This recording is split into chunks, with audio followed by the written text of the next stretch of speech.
Hello, this is Daryl at Good Attitudes Music. And what I want to talk about today is I found this like old binder in my filing cabinet that I hadn't looked at. It was kind of sitting in the back. So I pulled it out and it has all the old band flyers and information, the tour schedules and stuff. So it was cool. I found like some old Boogie Squid flyers. I mean, that's like has a old Google. Look at the map on that. Yeah, that's funny. Old school. Yeah. Anyway, and then I found like I was coming across all that. Had some old Boogie Squid stickers they were gonna do. All kinds of cool stuff, and this is like only part of it. Some old photos. I mean, look at that. Way back from drum set. It's cool to keep. I don't know. I didn't think I kept this stuff. It was filed away. It's still here. So let's see. Oh, I found some bios, some old like set lists. These all in old band pictures. I was in Evergene. I don't have that band on my recordings, but that's one of the bands I played drums with. They're great, awesome band. Sean Bigler, amazing songwriter and vocalist. And of course, we had Hugh, who was on bass. He also played with Boogie Squid, so he was also playing in Evergene at the time. There's me over there. So yeah, finding some cool stuff. Oh, that's when I played at the Drum Off. What year was that? That was 2000? Oh my god.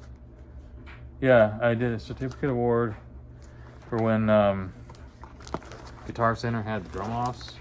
I always obviously lose. I didn't get the award, the main, but I did try. Well, that's not the picture. Hold on. That's a picture. Wait. It's all coming back in memory. Let's see. That's an old picture, but that was a picture when I played in Renton and Skyway. We had a kind of a music shack, studios / whatever, and that's where we recorded. I recorded Boogie Squid there, and also recorded. And this is back in 1999, or around there, 2000.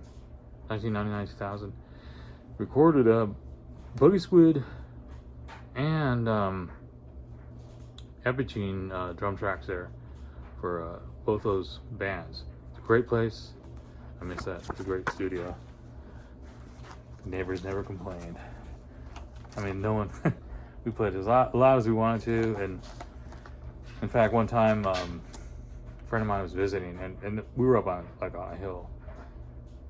It had one of the best views of Mount Rainier because we were on this hill looking over that way in Renton, Washington. So a friend of mine came to visit, and we had to go way down. I don't know how far it was down that hill, half a mile probably. And he was coming in from the airport. He came to visit us, and he was coming up that road where you come up the hill where we at. And when he was in the bottom of that hill, down there half a mile or so, he could hear the band playing. He could hear that's how loud it was where we were, and the neighbors still never complained. So I mean, you don't find stuff like that. It's very rare. It's awesome. Anyway, there's the certificate of award. 2000 Drum Off, Guitar Center. That's me. I lost, but the guy who won was way better than me. Awesome. He was incredible. I don't remember his name, but that's something I found. I'm glad I kept this. This stuff's cool. It's good to keep some of this stuff to go back because I've forgotten a lot of that. I don't have the best memory, so it helps me refresh my memory.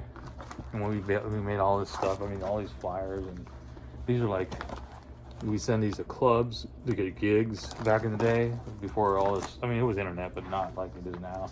Facebook and all that. Let's see what we find here. It's like a treasure chest, right? At least. Is that a set list? Oh, that's that's lyrics. Those are lyrics that I wrote for one of the Boogie Squid songs. Still terrible writing, terrible penmanship, but there it is. And let's see, we've got old cards, business cards. Cool stuff. Now, let's get to the... Well, that's a good one. Got a map on it. Boogie Squid. Even ones where... This is old school. You gotta see this. This is funny. I remember these days. You young kids, you probably never had the experience having to put flyers like this. Check this out. There's an old concert too. I'll get back to that, but we used to have these flyers where you see how the phone numbers along here, and you'd slice them down. You would like get scissors and cut each one so that people could just pull those phone numbers off, so that if they were interested. This is when I was trying to advertise my drum lessons before, the internet, before Craigslist. Yeah, this was in the late 1990s, early 2000. There was the internet, but you still had to do stuff like this, where you put up a flyer and then you would put your phone number along like that, so that people could contact you, and you would just scissor each one of these so they could just pull them like pull tabs. But they would have this and they could call you. Now we just take a picture of the phone and or the QR code. They didn't have QR codes back then. That's cool. That's history. That's from late 1990s, 80s, 90s, whatever you want to call it. Look at that. That's how we had to do our drum lesson flyers. Big, bold, print it out, hand them out. Hand out flyers, hand out. We didn't have all that social media stuff we have now. Now here's let's see, this is concert tickets. It's like, I don't know, the old school concert tickets. That was Ballard Firehouse for Boogie Squid. That was an awesome venue, but it no longer exists. It's a restaurant, or I don't know what it is now. I don't live there anymore. Yep, 2000 Ballard Firehouse. So that was cool. Here we go to some really interesting. This is old tour. These are all venues that I played in Europe. So I have some of the Salamander stuff on there. On Good Attitudes Music, I have Salamander, our only record, but from 1993 to 4 or 5. I can't remember when we started recording it, but in the early 1990s. Well, after Salamander, we moved to San Francisco from Orange County. Ended up in Oakland, and that's when we were playing a lot of shows in San Francisco and all those areas. But John, his brother, plays guitar in No Doubt. So when me and John met Scroat from Baby Snufkin, the band Baby Snufkin in San Francisco, we met him after a show, and he needed a bassist and drummer, me. So we decided to join that band and do a side project, which ended up on a tour. Ultimately, ended up on the No Doubt Tragic Kingdom tour. And this is some of the old stuff, the schedule. But so I wanted to kind of go through the capacities of some of the venues and the venues, just to. I think some of these venues still exist. Berlin, the Arena, capacity 2,000. Milan, Magazzini. I don't know if you can see that. It's hard to see what it's gonna look. 1,000. Madrid, Aqualung, 1,800. See, these are like, we hadn't played shows like that before. We're used to playing bars and, you know, small venues, 50, 60, 100 people maybe, if we're lucky. I think the biggest capacity we played was Salamander. We played the Fillmore. No, wait. Yeah, if we played in a club, we played the Great American Music Hall. I don't know what the capacity of the Great American Music Hall is, but we played the Fillmore, which was it was an awesome show. The Fillmore in San Francisco, opening for the Funky Meters of New Orleans area. Amazing band. That was one of the top shows, I think. That was the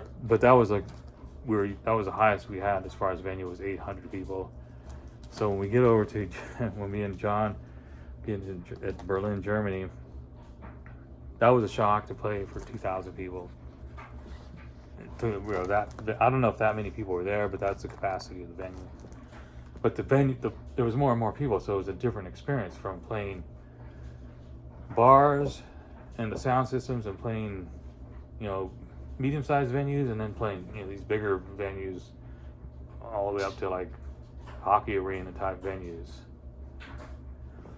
It's totally different. How the sound works, especially with a drummer, and that was before they had those special headphones. That's back when they just had monitors, stacked monitors on the side. They were just speakers.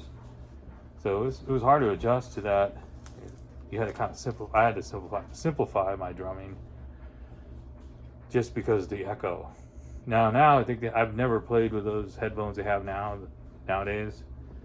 That probably solves the issue of having to, you know, sound coming at you from here, it's bouncing around. So you have to totally keep it simple. You can't just, a lot of the fills that I normally would do, I just kind of left them out because I wanted to hear that. The echo kept coming back.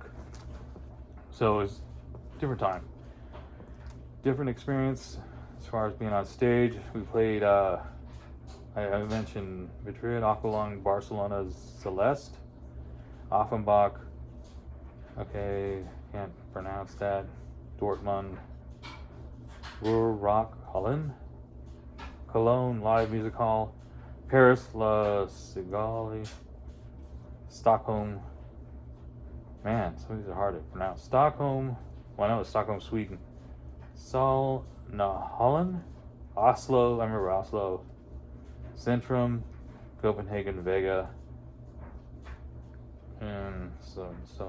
Now, we ended up going back. I don't have that schedule. That was when we were with No Doubt, opening for No Doubt.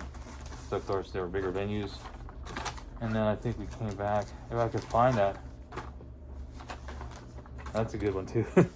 That's a different band, different era. That was in mid-90s, Puzzlefish. Great band.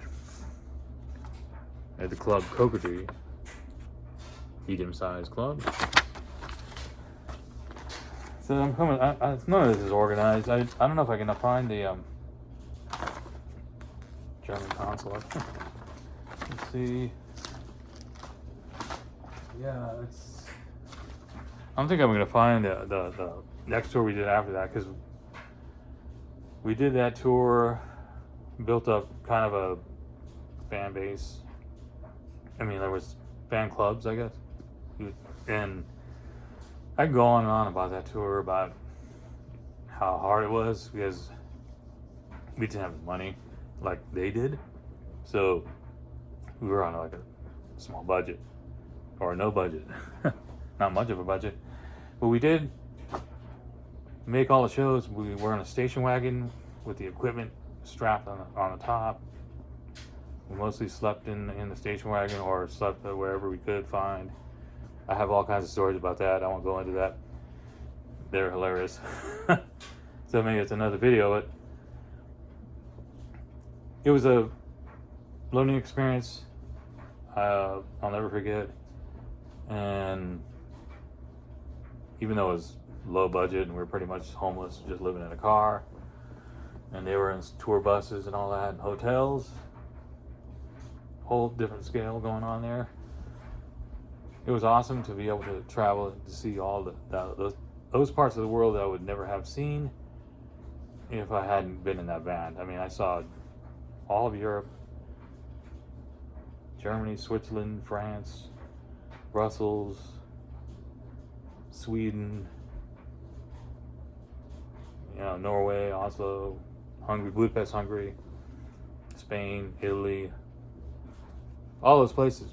Probably more than that, but twice. Went there with them. Of course, no doubt. I mean, Scroat and Baby Snufkin had been doing tours like that before, way before we and John had joined, but so they were kind of more used to it. But yeah, it was a totally unique experience. I wouldn't, I'm lucky to have been on that. Can't imagine if I had turned down that opportunity, even though we didn't make any money or any of that stuff. It was just to see all those places, to experience that, to be a part of all those events, music events, and all that. And just it's hard to beat. It's not the money. It's just the experience sometimes is more important. Because there's so many stories that go into that and things that I can remember. I can only kind of summarize some of it, but it's something I'll never forget. Met some really cool people. I still have friends to this day from back then. That was in 1996, 1997, those 2 years. First tour was 96, 97, if I got that correct. Yeah, I still have friends I talk to over there. Still to this day, email. So yeah, it was a great experience. So I think that's about it, because I can't find the. I mean, I can go into the one that was 1996 was No Doubt experience, and then next time we went on our own, that was a whole different experience. I'll try to find, if I can, I'll do a video on that, because that was more underground, but we ended up playing with Para Ubu. We played some really cool venues. Can't remember all the bands, but I remember Para Ubu and a few others. But it was more of an underground punk scene. But that was still a great experience, and we ended up playing. I'll probably do a different video on that, because the venues are so much different, and we don't have venues like that here in the United States. It's hard to explain, but I'll go back and see if I can find that. Anyway, probably is a good enough, long enough video for now. I might talk more about stuff with the different bands I have. That was just stuff I thought about now, but there's all kinds of other stuff I could talk about, just historic stuff for me and my music journey. So this is Daryl at Good Attitudes Music. Have a great day. Signing out.